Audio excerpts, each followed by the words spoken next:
G'day, g'day, g'day. Welcome to Aussievision. This is Craig here, and I am joined by another one of our fabulous new contributors for 2025. It is Jamie. How are you going, Jamie? I'm good, thanks, Craig. Hello, everyone. Great to have you with us, and it's been great to have Jamie working with me on the Malta Eurovision Song Contest throughout this week. It has been probably the best edition of MESC in many years, and I have been watching it for a few years now. The final this evening or this morning here in Australia was absolutely terrific. And we do have a winner after a very, very tense voting sequence. I think many fans will be very happy to hear that the winner of MESC 2025 is Miriana Conte with her song Can't. Now, Jamie, what did you think of Kant tonight? Did you think it was a deserving winner, or were you surprised to see it at the top of the table at the end of the night? I think she was definitely a deserving winner. Her performance in the final was definitely amplified from her semi-final performance the other night, especially with her costume changes, her voice overall. As I said, she was very popular with the crowd as well. When I saw the votes of the jury, when Christie scored most of the votes, Miriana I thought was close enough that when the public votes came out, that she'd score enough points to just get over the line, which is what Mhm. actually happened. Mhm. So overall, my personal choice was Christie Spiteri to win, but I know with Kant that'll definitely generate a lot of interest and fun throughout the with the Eurovision audience. I'd like to pick up first, like what you said about it improving from Friday. I definitely agree with that. It's not that Friday was a bad performance, but there's a lot of Mm. moving parts. And I think Miriana, despite being actually a very good and competent performer, did feel in places like she was still getting used to the blocking and everything that's going on. There were a Yep. couple of little slip-ups tonight, particularly with the bouncy balls at the end. There's always a little bit of an awkward bit where she's like, she has to sit back and she can't look back to see where the ball is. So I think she's like, it's a bit awkward with her getting onto the pink ball to start with, but once she's on it, she's Yep. good. But otherwise, fantastic. Really terrific and exciting to see her win from first in the running order as well. I don't think we've seen that, especially with the length of the show. It felt like it went for a while to the point where I was worried that people might have forgot her, but she Yep. easily dominated the votes at the end. And I was pleasantly and perhaps a little amusedly surprised to see that she did as well with the jury as she did. I did think after the performances that it might be a Christie landslide with the jury and then no one else would be able to win. But she was close enough that I also was like, oh, maybe we could be in for something a bit exciting. And we definitely were. Let's talk about Christie. She had her song Heaven Sent, which is written by Taya of Taya and Selena fame, who did Who the Hell is Edgar? Very sort of pop rock sort of number, lots of high notes for her to hit. I thought she really nailed the vocal tonight after a slightly less assured performance on Wednesday. Do you agree? Yes, I agree. Her vocals were definitely out of this world. It very much reminded me of a Kate Miller Heidke with Hmm. her vocals and operatic notes that she reached. As I Hmm. said, yeah, she would have been a well deserving winner as well, and yeah, she would have definitely scored well with the Eurovision jury as well as the public. But with Mariana, she'll sort of poll just as well, in my opinion. I agree. I thought this was a really terrific performance, and I had absolutely nothing against her as a performer or the song. My one worry about this was always just that it's Malta. Malta struggles with the televote. They always start about 10 steps behind everyone else on the televote, so they can send something objectively quite good and still struggle. And I wasn't sure that this had the sort of talking point or the interesting gimmick that would help get them ahead of that sort of 10 point behind starting point.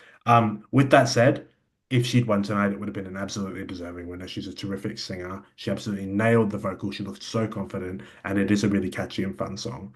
So while I think I am pretty happy to see Mariana perhaps edge her out at the end of the night. I think she's great, and I'd be delighted to see her back in for future years. She's previously, I think, auditioned as part of a group. I think she was part of Sopranique a couple of years ago. So this is a sort of solo debut, and I'm sure we'll be seeing her back in future years. Uh, Yep. Third place was Cantera with La La Ratatakeke La La Ratakaboom. Very folky sound. I really thought that Mm. this was perhaps the one they should go at the start of the show. How do you think they went tonight? Were you surprised to see them only come in third?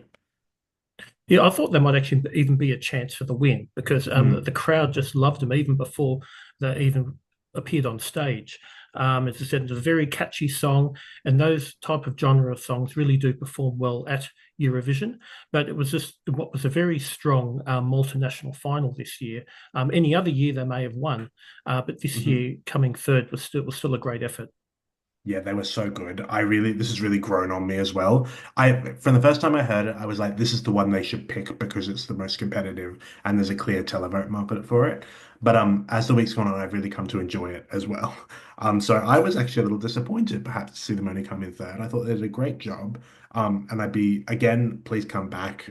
Like Malta's not always this competitive. And so I'm sure if they enter in another year, then we'll get to see them make it to the big stage in Europe Yep. at some point in the future. But overall, what did you make of the show? It was like I thought this was an absolutely superb edition of MESC. It sometimes can drag on and not be very fun to watch, but this year was truly the best one I've seen. What did you think, Jamie? A very, very professional show. I mean, for an Hmm. island with island country with sort of just over 500,000 people to have so many sort of amazing performances, that was just Hmm. just amazing what they were able to produce for the event. In my opinion, they could probably reduce the number of songs to maybe 10 or 12 for the final, Hmm. so it probably doesn't go as long because some of Yeah, the other national finals they have anything from about 6 to 10 songs, and they yeah. have the quality. But if they sort of did that, then yeah, that would definitely be the cherry on the cake for next year, I think. Yeah, I've sort of been pushing. I'm like, Malta should perhaps have less songs in general, and they are gradually cutting it down. With that said, I think the flip side we always have to remember is there's not a lot of opportunities for people in Malta to perform and to present. And I believe that this is one Mm, of the two big festivals in the Maltese music calendar. There's MESC and then there's Musica later in the year. And so the reason why they have so many acts that perform is that because this is the chance for everyone to perform in front of the whole country. And so it's very much considered sort of a local festival as well as being like a Eurovision national final. And so I can kind of live with that. Where I do think they could afford to perhaps cut down on length was in the interval, which felt like it went for about 6 million years. Um, yeah, went on forever. so, Yeah. yeah, Sarah Bonici's lovely. I don't know if she needed to do like six numbers. And when Alexander Rybak came out, I think I was ready to break his violin. But it was not that they were bad. It just went on for so long that I was sort of struggling a little bit towards the end there. Mm, But in terms of the actual production, like you really can't fault the staging. You really can't fault the level of professionalism they have going in. Malta wants to win. Malta wants to host Eurovision one day, and they're every year at MESC, they are always auditioning to show us that despite being a small country, they would be able to do it if the opportunity came up. yeah, So I definitely. think I think Malta would be an ideal Eurovision host if it ever happened. So I am really hoping that one year they find the song that maybe gets them over the line. With that said, we have Kant, which will be proceeding to Basel in May. How do you see this doing? Do you have any concerns, or do you think it'll do well? Well, they're in the same semi-final as Australia, and I think it's a good semi-final for them to be in. They haven't qualified the last 3 years, but I can definitely see with it being 100% public televote semi-final that they'll get through to the final. I can't see them winning, but they'll Mhm. definitely make it through to the final, in my opinion. Yeah, I think the big unknown is how the EBU treats this in terms of Mm, censorship.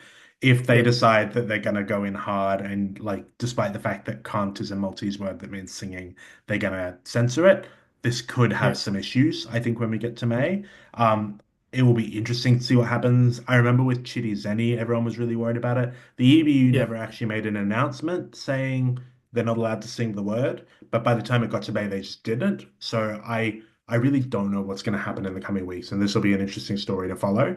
If she yeah, it is will be. allowed to Yep. do the same version that she did tonight, I think this is making the final. I hope it's making the final. I'll vote for it. But if it's edited, she could have some difficulties. With the pronunciation, as you said, it sounds like I said, a swear word, but it'll just be interesting to see whether the EBU like bleep out the word or whether they Mhm. just make her change the pronunciation to another word. So, but as you said, we'll sort of find out in coming weeks what they'll do in that regard. I always wonder if something she could do is just translate more of the song into Maltese. Not necessarily the serving cunt pun, because that's fun, but like if the verses and some of the other bits of the song were in Maltese rather than English, it might be an Mm, easier sell for her to Yeah. say, I'm singing in Maltese. Because at the moment, the big issue Yeah. is, despite the Mm. fact it's a Maltese word, it is the only Maltese word in the song. Yes. And so therefore Yeah. she's like, yeah, I'm definitely singing that and not that. It's a bit difficult to take seriously.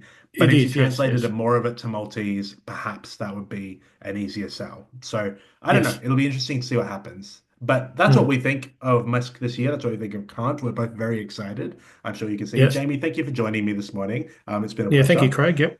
And it's been And great collaborating with you on MESC. So, yeah, no, this has been a really fun week. And I think we're both looking mm. forward to all the national finals still coming up. So thanks, guys, Yeah, and we'll see you definitely. later. All right. All right. Cheers. Thank you. All right. All Bye. right.